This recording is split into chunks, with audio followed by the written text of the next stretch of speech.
Cuando a mediados del siglo XII terminó la reconquista de las tierras que hoy forman Cataluña, esos nuevos territorios comenzaron a ser repoblados por los monjes, esta vez de una nueva orden, el Císter.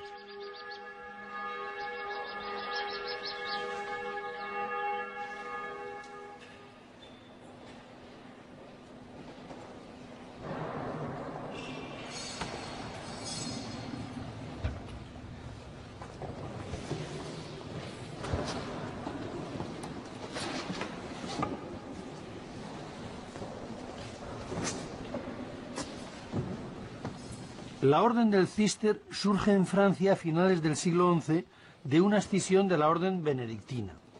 Frente al relajamiento de la vida monástica en los monasterios benedictinos, los cistercienses vuelven al cumplimiento estricto de la regla de San Benito. Predican la vuelta a la espiritualidad a través del trabajo y de la oración. Sus monjes, que adoptan el hábito blanco como símbolo de pureza, recobran el trabajo manual y pronto adquieren fama de disciplina, pobreza y santidad.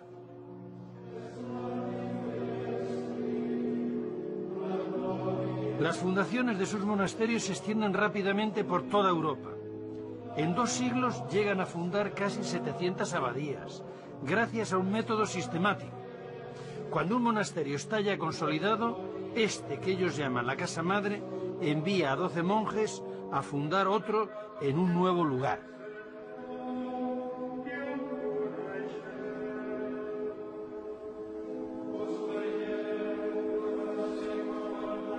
La llegada del Císter a las tierras de lo que se llamó la Nueva Cataluña se produce a mediados del siglo XII, una vez que el Condado de Barcelona y el Reino de Aragón pasan a estar bajo la soberanía de una misma dinastía, la que surge del matrimonio de Ramón Berenguer IV, conde de Barcelona, con doña Petronila, heredera del trono de Aragón. Ese es el casamiento que da origen a la corona de Aragón.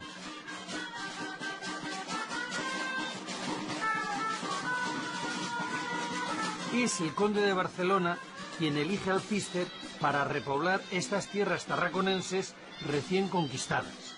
Los monjes cistercienses son buenos agricultores y además prefieren los lugares apartados para poder dedicarse exclusivamente al trabajo y a la oración. Ellos serán los que pongan en valor estos campos hasta entonces improductivos.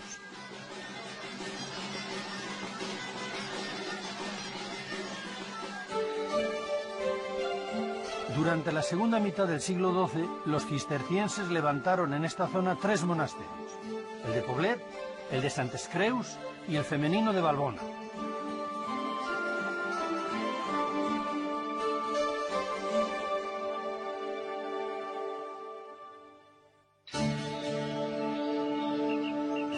Los primeros en llegar a Poblet son 12 monjes franceses, de la abadía de Fonfría.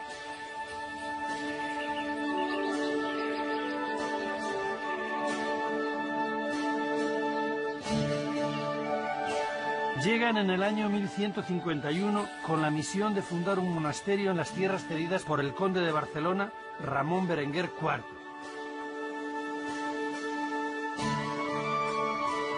El monasterio de Santa María de Poblet es el primer monasterio que el Císter establece en lo que ahora es Cataluña.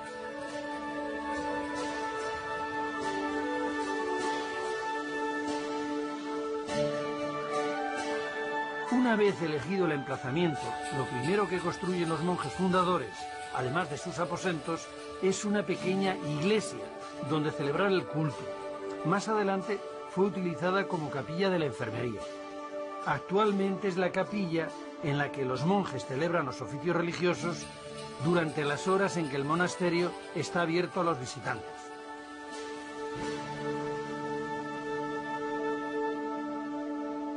En el año 1169 comienza la construcción del edificio más importante del monasterio, la iglesia, alrededor de la cual giraba entonces la vida espiritual de toda la comunidad.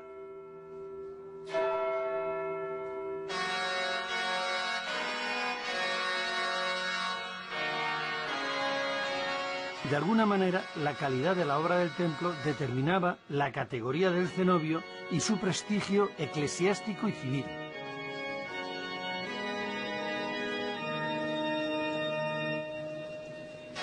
Los monjes edifican la iglesia siguiendo las normas de austeridad de la orden. Paredes desnudas sin ornamentación, limpias de pinturas murales y de esculturas. A lo sumo, sencillos capiteles con temas vegetales. El resultado es esta iglesia basilical de cruz latina con 3 naves. 2 de ellas son románicas.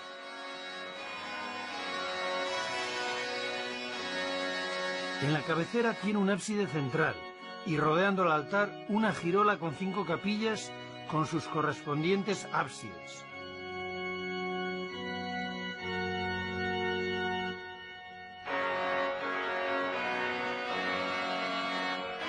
Aún no estaba acabada la cabecera de la iglesia cuando Alfonso II, el primer rey de la Corona de Aragón, elige Poblet para su enterramiento.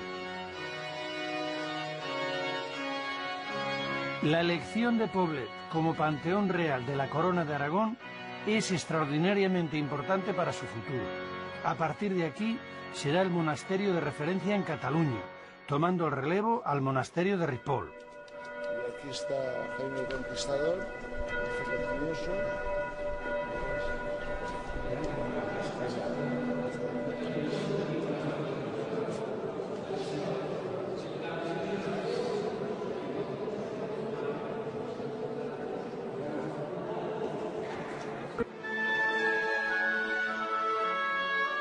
Normalmente, a la hora de levantar el monasterio, los monjes fundadores reproducen la planta de la casa madre.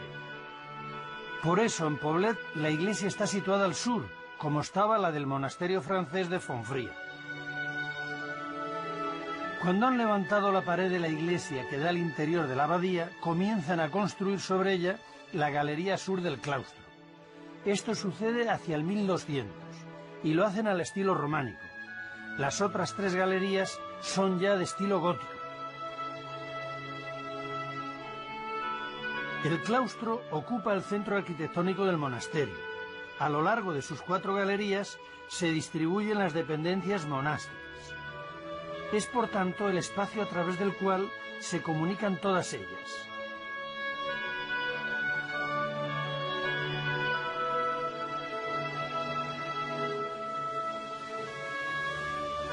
El templete del lavatorio dentro del claustro es típico de los monasterios cistercienses franceses. Servía para que los monjes se lavasen las manos antes de entrar en el comedor que está situado enfrente. El templete es de forma hexagonal. Está cubierto por una gran cúpula sostenida por columnas decoradas con una gran variedad de temas vegetales en sus capiteles. La enorme pila de agua tiene 31 chorros.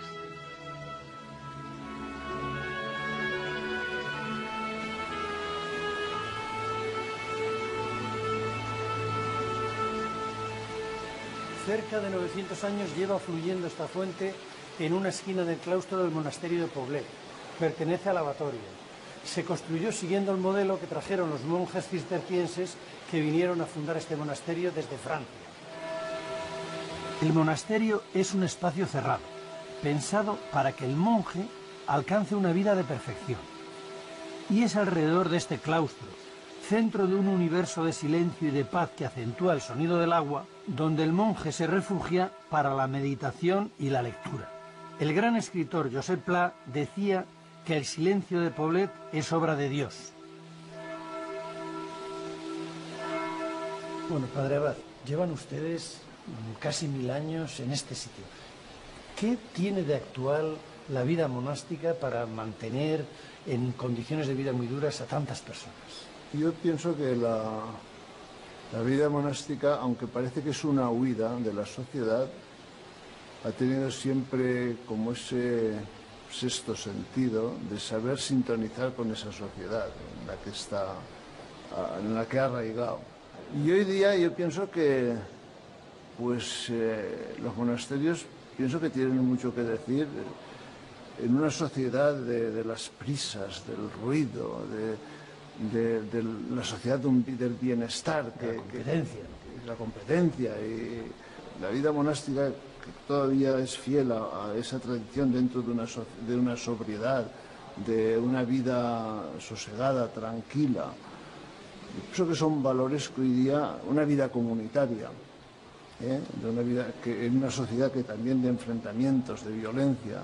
Esos son valores que hoy día y eso tienen es lo que, mucho que decir. Eso es lo que le atrajo a usted para pasar de cura de parroquia en Aragón a incorporarse a un monasterio y a retirarse del cuidado directo de las almas al contacto con Dios. Yo pienso que un poco la mecha que prendió el fuego fue que hoy día la vida sacerdotal fuera es una vida de mucha acción, de mucha actividad. Olvidamos muchas veces aquello del Salmo, de que el Señor es el que construye la casa, y se pierde bastante esa dimensión contemplativa de arraigar más en Dios y de hacer que toda la vida, una vida pastoral, brote desde esa contemplación de Dios, ¿no? Pues muchísimas gracias, Padre Abad. Ha sido para mí una lección de vida monástica, después de recorrer tantos monasterios. Bueno, a usted.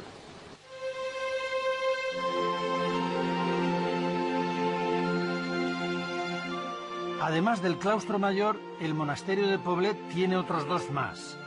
El más pequeño, el más íntimo, es el claustro de San Esteban, que está situado cerca de la enfermería. Es románico, de planta rectangular y está decorado muy austeramente. Los arcos tienen un doble bocel a cada lado y están sostenidos por pilares, donde los capiteles han sido sustituidos por unas sencillas impostas decoradas con motivos vegetales.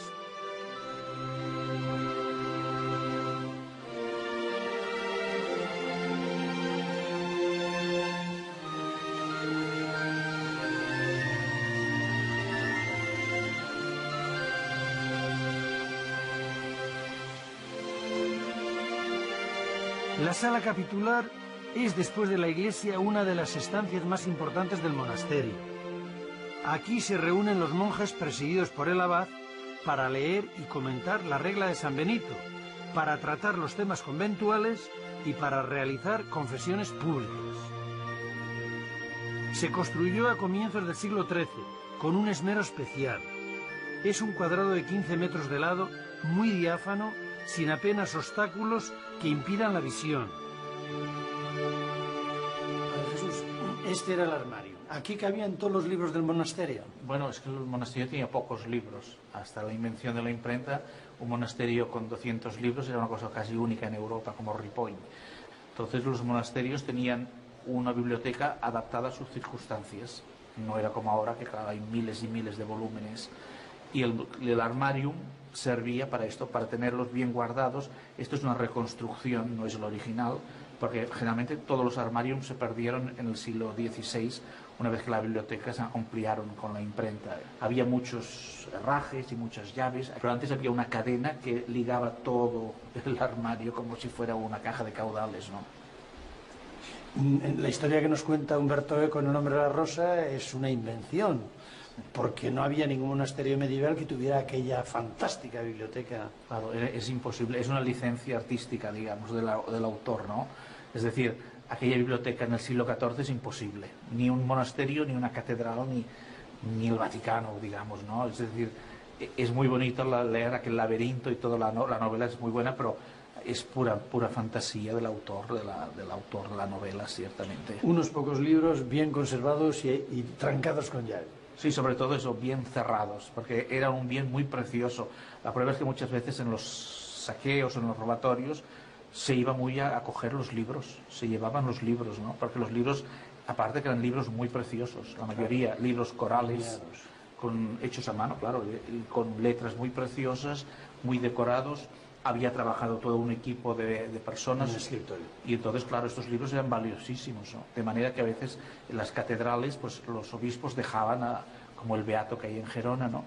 El beato de Liébana, pues el obispo dejaba en herencia como un gran tesoro sus libros a su catedral o a quien fuera, ¿no? Muchísimas gracias, Padre Jesús. Desde el siglo XVII, los libros reposan en esta biblioteca que originalmente fue el scriptorium del monasterio, donde se escribían manualmente los libros. La invención de la imprenta acabó con su función.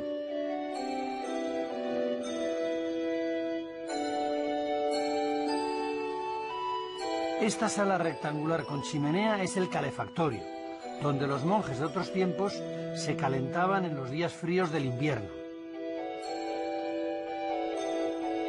Este es el refectorio. Su construcción es de finales del siglo XII. Lleva, por tanto, cerca de 9 siglos siendo el comedor del monasterio de Poblet. En él se reúne 3 veces al día toda la comunidad. Las comidas se realizan en silencio mientras un monje lee desde el púlpito los textos sagrados. En medio del refectorio hay una fuente octogonal.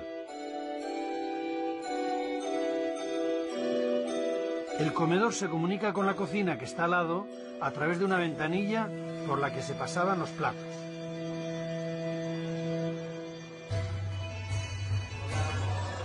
La cocina, sin embargo, hace ya mucho que dejó de ser utilizada, aunque conserva algunos de los utensilios que se empleaban antiguamente para cocinar. Todos los monjes pasaban por aquí. La regla de San Benito dice expresamente que nadie quedará dispensado del servicio de cocina. También cerca de la cocina está el refectorio de los legos o conversos. Estos eran los servidores laicos que ayudaban a los monjes en las tareas agrícolas y que también vivían en el monasterio, aunque fuera de la zona de clausura. Este comedor es del siglo XIII y en el siguiente siglo pasó a ser la bodega del monasterio.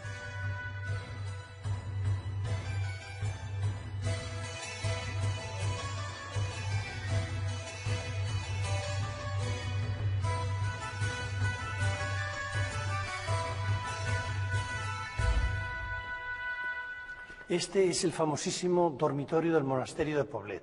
Tiene una longitud de 90 metros, equivale a un campo de fútbol, y su altura es de 14, o sea, una casa de 5 pisos. Actualmente está en obras porque se han quitado las celdas individuales para devolverle todo su esplendor. Este gran dormitorio fue construido en el siglo XIII. Está sostenido por 19 grandes arcos ojivales. Aquí descansaban los monjes tras sus largas jornadas de oración y trabajo. Todavía se levantan a toque de campana a las 5 de la madrugada y pasadas las 9 de la noche se retiran a sus camas tras haber acudido a la iglesia para celebrar en comunidad el último oficio religioso del día, las completas.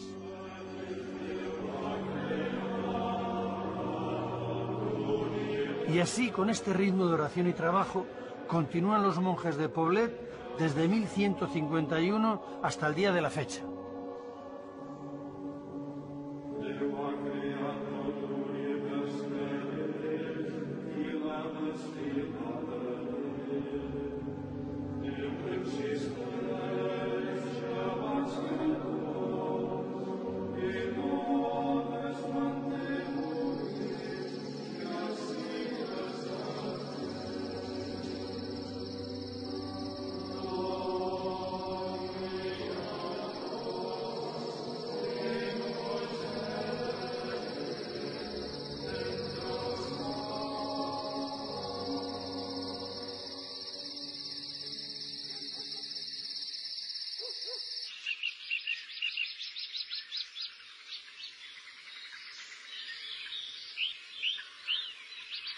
La elección del lugar para levantar un monasterio no era una tarea fácil.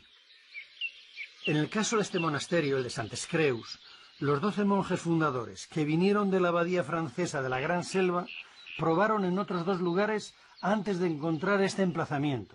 Esto ocurrió en 1158.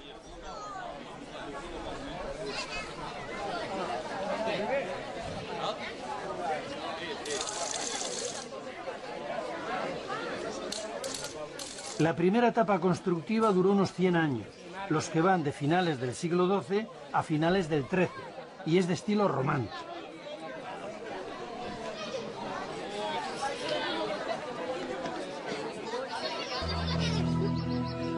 El primer edificio que levantan los monjes franceses, además de sus aposentos, es la Capilla de la Trinidad. En ella celebraban sus oficios religiosos.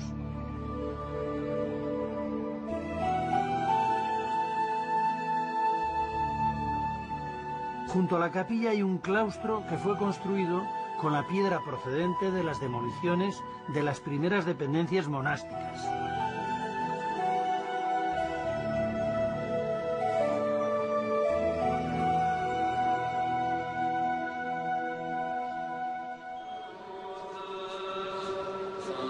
La iglesia principal comienzan a construirla en 1174 y como sus obras duran más de 150 años, se acaba ya en estilo gótico. La iglesia es de cruz latina y responde a los patrones arquitectónicos del Císter, grandiosidad y ausencia de decoración escultórica. Da la sensación de una gran austeridad, a pesar de la nobleza de sus materiales.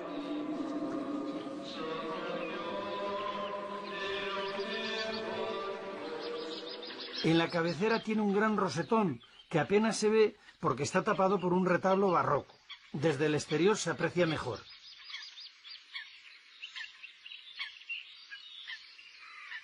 A mediados del siglo XIII, el rey Pedro III el Grande elige Santes Creus para ser enterrado. A partir de ese momento, el monasterio cuenta con el patrocinio de la Corona de Aragón.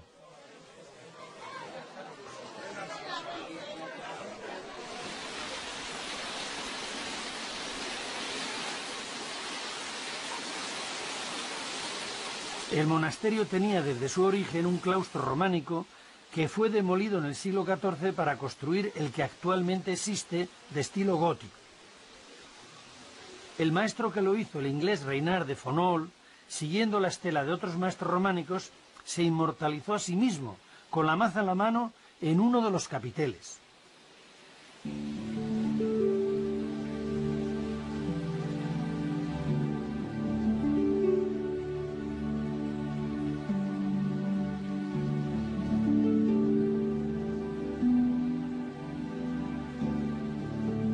Lo único que se conserva del claustro primitivo es el templete que alberga la pila de lavadero. Los monjes se lavaban en ella las manos antes de entrar en el refectorio. Es de planta hexagonal. Cada uno de sus lados está formado por dos arcos de medio punto sostenidos por columnas dobles.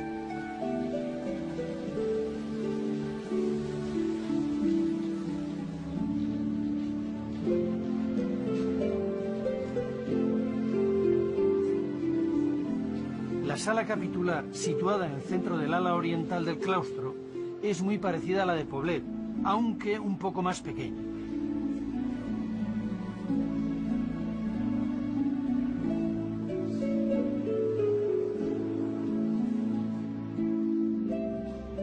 Toda la arquería de la bóveda descansa también sobre 4 columnas. Además de ser utilizada como lugar de reunión de la comunidad, era también el espacio donde eran enterrados los abades.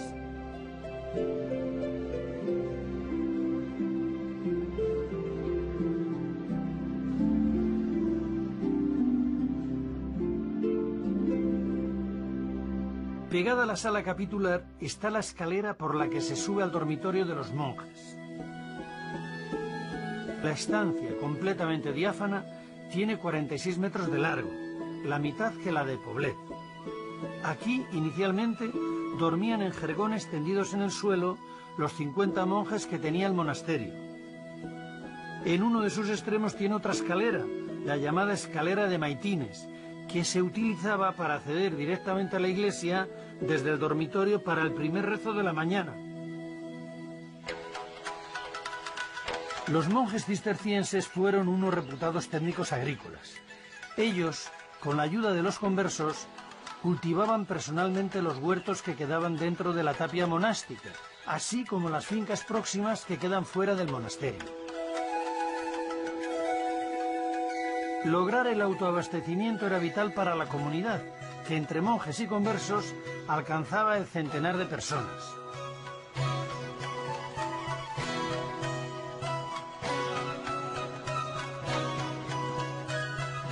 Todos los productos cosechados se guardaban en la cilla, que en realidad era una gran despensa.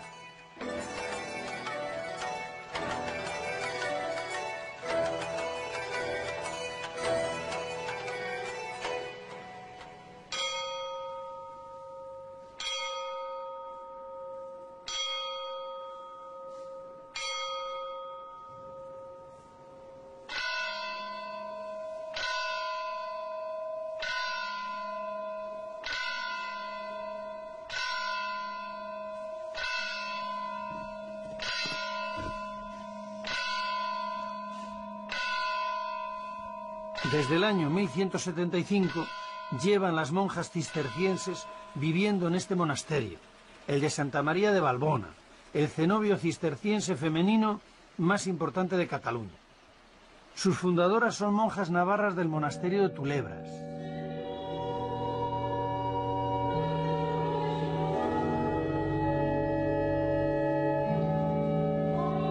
Desde su fundación cuenta con la protección de los monarcas de la Corona de Aragón y se convierte en la abadía elegida por las hijas de las familias nobles catalanas para profesar el monacato.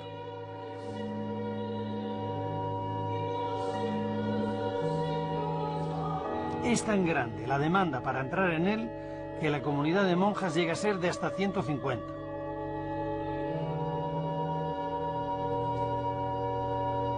La iglesia es construida en su mayor parte entre los siglos XIII y XIV, en estilo de transición del románico al gótico. Es de planta de cruz latina, de una sola nave con 3 ábsides cuadrados.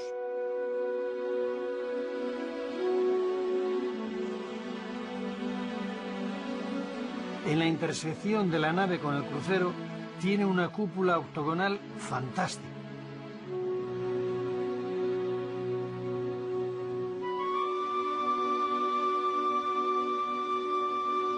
En un lado del presbiterio está el sepulcro extraordinariamente sencillo de la reina Violante de Hungría, esposa de Jaime I, que quiso ser enterrada aquí.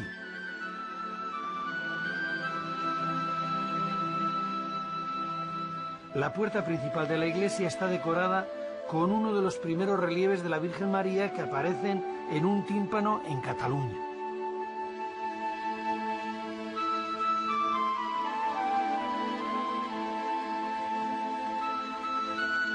El claustro de planta trapezoidal comenzó a ser construido en el siglo XIII y combina el románico y el gótico. 2 de sus galerías son románicas.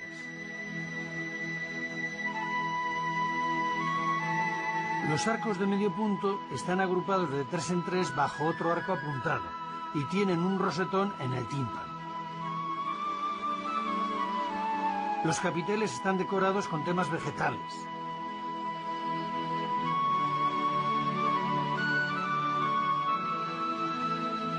En este claustro se veneraba una virgen románica, conocida como la Virgen del Claustro, que ahora ha encontrado acomodo en una pequeña capilla. Es una fantástica talla del siglo XII labrada en piedra.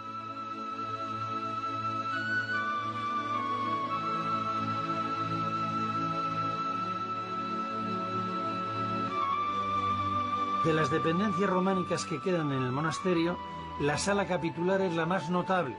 Es totalmente diáfana y carece de columnas.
Desde su fundación en 1175, cientos de monjas han pasado por esta iglesia 7 veces al día para ofrecer sus oraciones a Dios.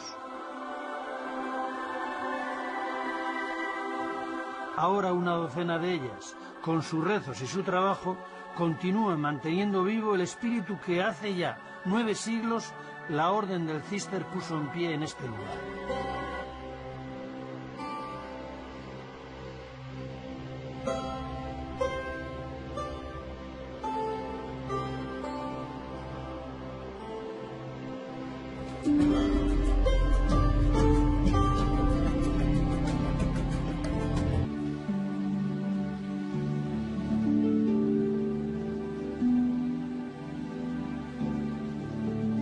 Lo único que se conserva del claustro primitivo es el templete que alberga la pila del lavadero. Los monjes se lavaban en ella las manos antes de entrar en el refectorio. Es de planta hexagonal. Cada uno de sus lados está formado por 2 arcos de medio punto sostenidos por columnas dobles.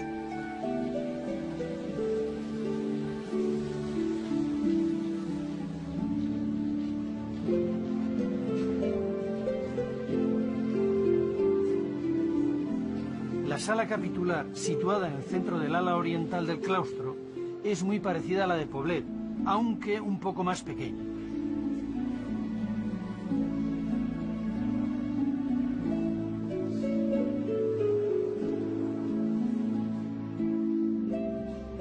Toda la arquería de la bóveda descansa también sobre 4 columnas.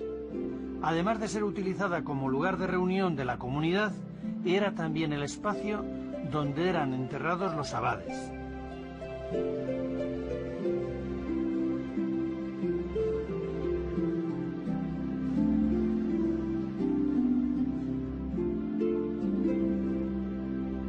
Pegada a la sala capitular está la escalera por la que se sube al dormitorio de los monjes. La estancia, completamente diáfana, tiene 46 metros de largo, la mitad que la de Poblet. Aquí, inicialmente, dormían en jergones tendidos en el suelo los 50 monjes que tenía el monasterio. En uno de sus extremos tiene otra escalera, la llamada escalera de Maitines, que se utilizaba para acceder directamente a la iglesia desde el dormitorio para el primer rezo de la mañana. Los monjes cistercienses fueron unos reputados técnicos agrícolas. Ellos, con la ayuda de los conversos, cultivaban personalmente los huertos que quedaban dentro de la tapia monástica, así como las fincas próximas que quedan fuera del monasterio. Lograr el autoabastecimiento era vital para la comunidad, que entre monjes y conversos alcanzaba el centenar de personas.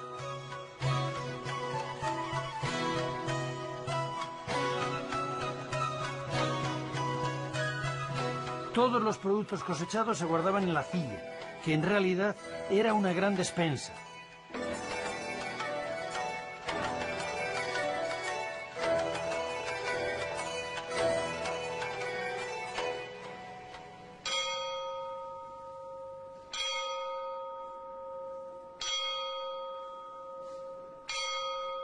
Extraordinariamente importante para su futuro.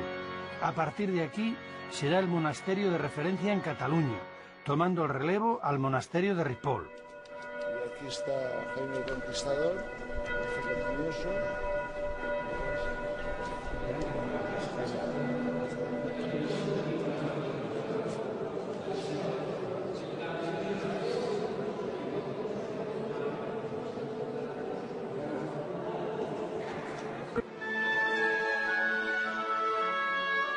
Normalmente, a la hora de levantar el monasterio, los monjes fundadores reproducen la planta de la casa madre. Por eso, en Poblet, la iglesia está situada al sur, como estaba la del monasterio francés de Fonfría. Cuando han levantado la pared de la iglesia que da al interior de la abadía, comienzan a construir sobre ella la galería sur del claustro.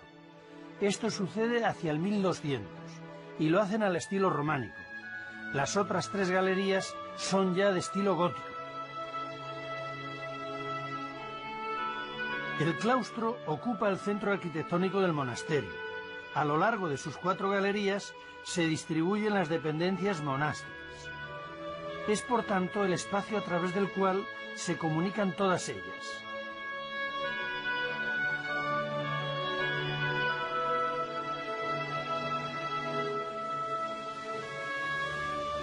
El templete del lavatorio dentro del claustro es típico de los monasterios cistercienses franceses.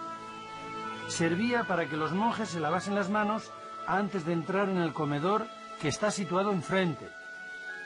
El templete es de forma hexagonal. Está cubierto por una gran cúpula sostenida por columnas decoradas con una gran variedad de temas vegetales en sus capiteles. La enorme pila de agua tiene 31 chorros.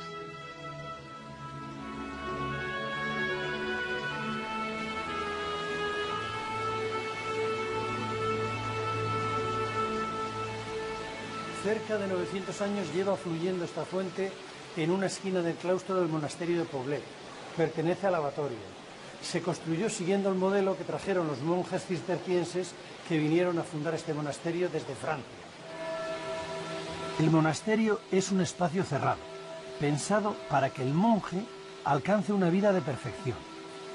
Y es alrededor de este claustro, centro de un universo de silencio y de paz que acentúa el sonido del agua, donde el monje se refugia para la meditación y la lectura. El gran escritor Josep Pla decía que el silencio de Poblet es obra de Dios. Bueno, padre Abad, llevan ustedes casi 1000 años en este sitio. ¿Qué tiene?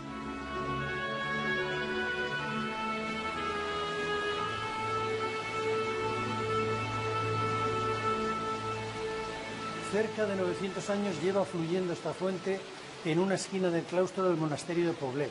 Pertenece a lavatorio. Se construyó siguiendo el modelo que trajeron los monjes cistercienses que vinieron a fundar este monasterio desde Francia. El monasterio es un espacio cerrado, pensado para que el monje alcance una vida de perfección. Y es alrededor de este claustro, centro de un universo de silencio y de paz que acentúa el sonido del agua, donde el monje se refugia para la meditación y la lectura. El gran escritor Josep Pla decía que el silencio de Poblet es obra de Dios. Bueno, padre Abad, llevan ustedes casi 1000 años en este sitio. ¿Qué tiene de actual la vida monástica para mantener en condiciones de vida muy duras a tantas personas?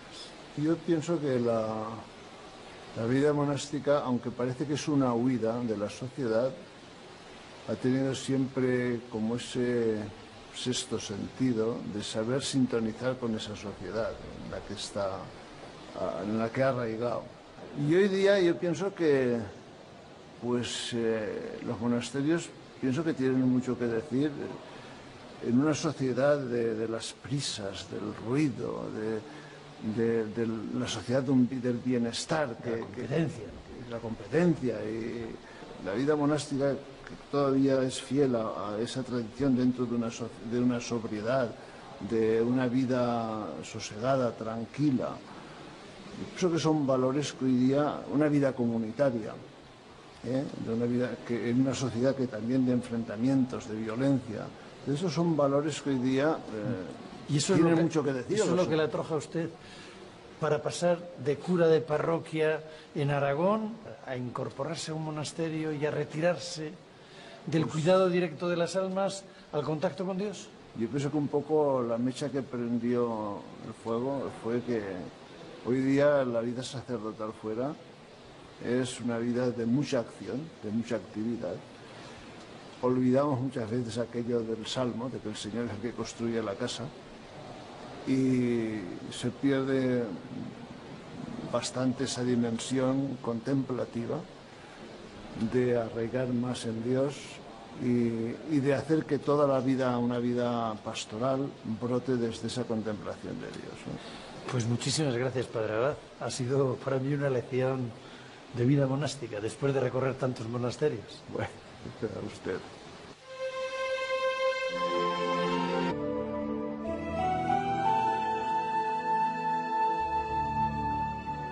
Junto a la capilla hay un claustro que fue construido con la piedra procedente de las demoliciones de las primeras dependencias monásticas.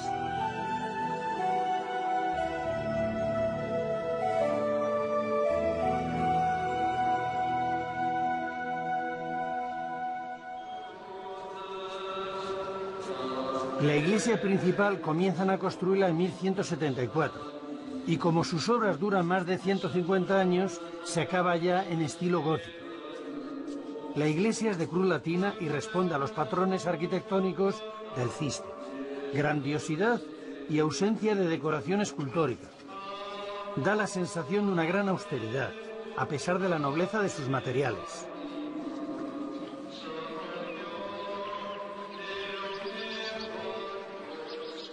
En la cabecera tiene un gran rosetón que apenas se ve porque está tapado por un retablo barroco. Desde el exterior se aprecia mejor.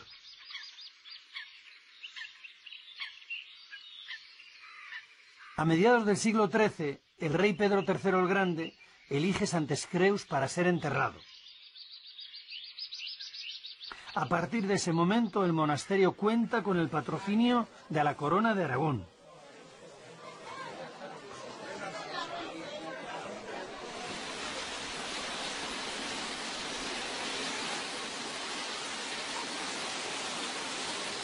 El monasterio tenía desde su origen un claustro románico que fue demolido en el siglo XIV para construir el que actualmente existe de estilo gótico. El maestro que lo hizo, el inglés Reynard de Fonoll, siguiendo la estela de otros maestros románicos, se inmortalizó a sí mismo, con la maza en la mano, en uno de los capiteles.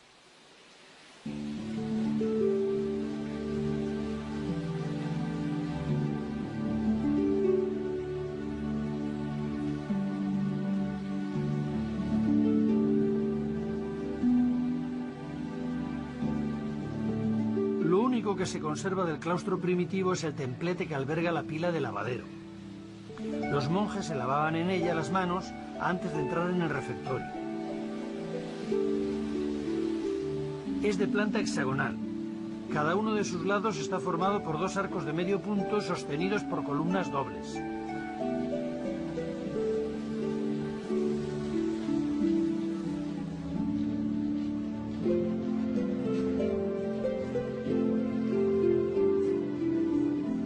La sala capitular, situada en el centro del ala oriental del claustro, es muy parecida a la de Poblet, aunque un poco más pequeña.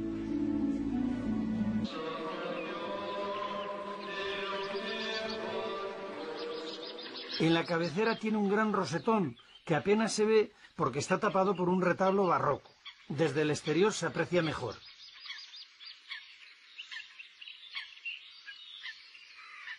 A mediados del siglo XIII, el rey Pedro III el Grande elige Santes Creus para ser enterrado. A partir de ese momento, el monasterio cuenta con el patrocinio de la Corona de Aragón.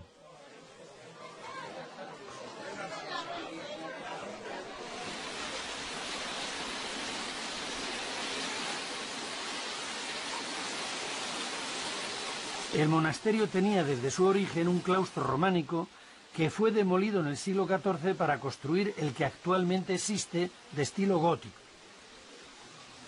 El maestro que lo hizo, el inglés Reynard de Fonoll, siguiendo la estela de otros maestros románicos, se inmortalizó a sí mismo, con la maza en la mano, en uno de los capiteles.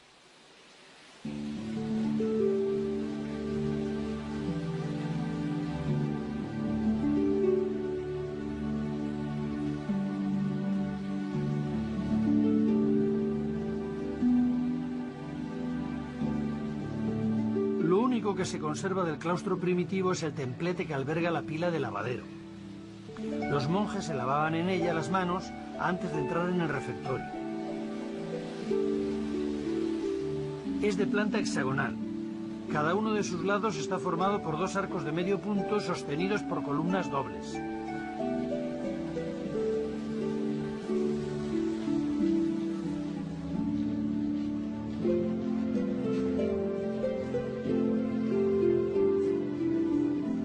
La sala capitular, situada en el centro del ala oriental del claustro, es muy parecida a la de Poblet, aunque un poco más pequeña.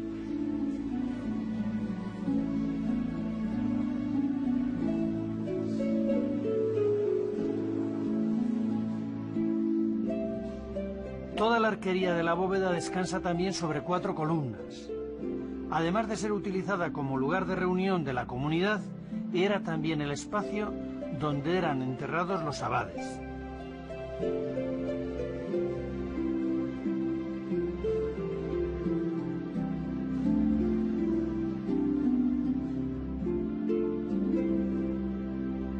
Pegada a la sala capitular está la escalera por la que se sube al dormitorio de los monjes. La estancia, completamente diáfana, tiene 46 metros de largo, la mitad que la de Poblet. Aquí, inicialmente, dormían en jergones tendidos en el suelo los 50 monjes. Que también de enfrentamientos, de violencia.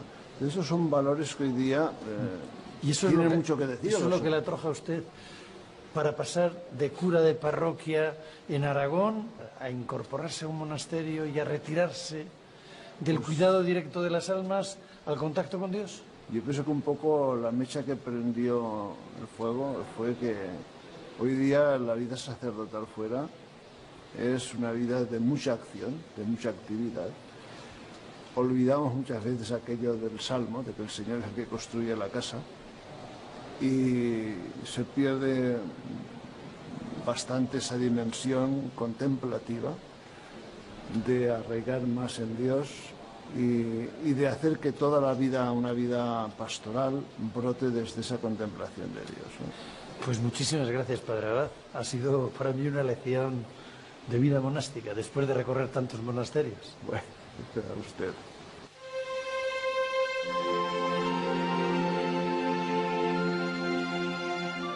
Además del claustro mayor, el monasterio de Poblet tiene otros dos más. El más pequeño, el más íntimo, es el claustro de San Esteban, que está situado cerca de la enfermería. Es románico, de planta rectangular y está decorado muy austeramente. Los arcos tienen un doble bocel a cada lado y están sostenidos por pilares, donde los capiteles han sido sustituidos por unas sencillas impostas decoradas con motivos vegetales.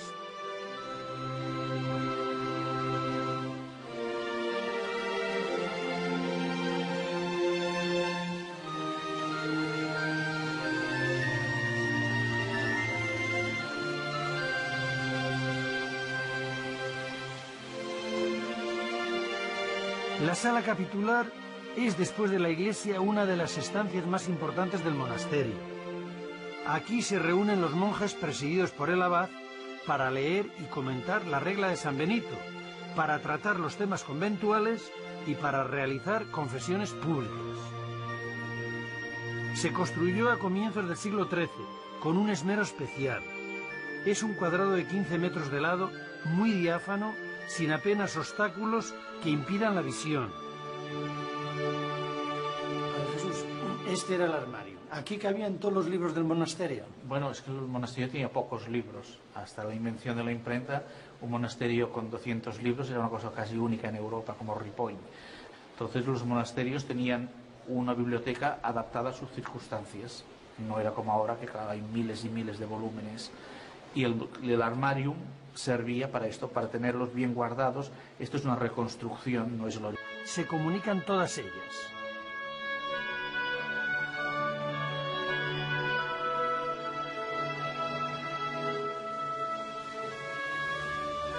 El templete del lavatorio dentro del claustro es típico de los monasterios cistercienses franceses. Servía para que los monjes se lavasen las manos antes de entrar en el comedor, que está situado enfrente. El templete es de forma hexagonal. Está cubierto por una gran cúpula sostenida por columnas decoradas con una gran variedad de temas vegetales en sus capiteles.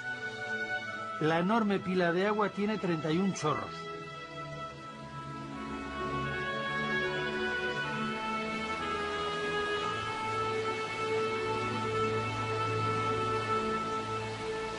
Cerca de 900 años lleva fluyendo esta fuente en una esquina del claustro del monasterio de Poblet. Pertenece al lavatorio. Se construyó siguiendo el modelo que trajeron los monjes cistercienses que vinieron a fundar este monasterio desde Francia. El monasterio es un espacio cerrado, pensado para que el monje alcance una vida de perfección. Y es alrededor de este claustro, centro de un universo de silencio y de paz que acentúa el sonido del agua, donde el monje se refugia para la meditación y la lectura. El gran escritor Josep Pla decía que el silencio de Poblet es obra de Dios. Bueno, Padre Abad, llevan ustedes casi 1000 años en este sitio. ¿Qué tiene de actual la vida monástica para mantener en condiciones de vida muy duras a tantas personas? Yo pienso que la vida monástica, aunque parece que es una huida de la sociedad, ha tenido siempre como ese sexto sentido de saber sintonizar con esa sociedad en la que está, en la que ha arraigado.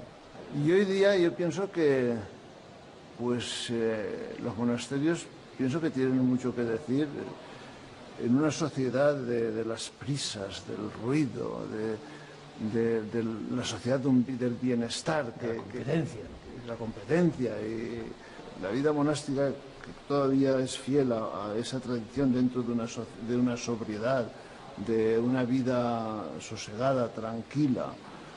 Yo pienso que son valores que hoy día, una vida comunitaria, de una vida en una sociedad que también de enfrentamientos, de violencia. Esos son valores que hoy día tienen mucho que decir. Eso es lo que le atrajo a usted para pasar de cura de parroquia en Aragón a incorporarse a un monasterio y a retirarse del cuidado directo de las almas al contacto con Dios. Yo pienso que un poco la mecha que prendió el fuego fue que